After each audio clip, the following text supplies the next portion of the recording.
Hello guys, is anybody out there that's having a problem with a brake light switch on the Kia Optima? This is how you replace it. You just take it,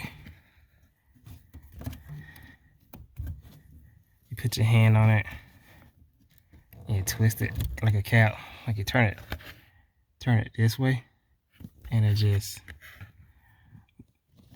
come off. See, just come off.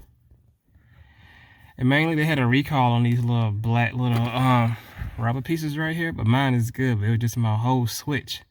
I didn't have no brake in the back at all.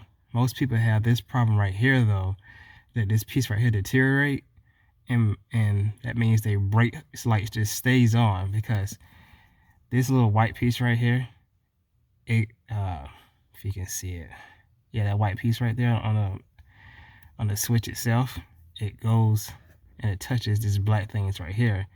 That's when you press your brakes or whatever, it makes your lights come on and off. But this piece right here deteriorates on a lot of these Kias, so they had like a recall on them, but mine's is fine. But it was just my whole entire switch.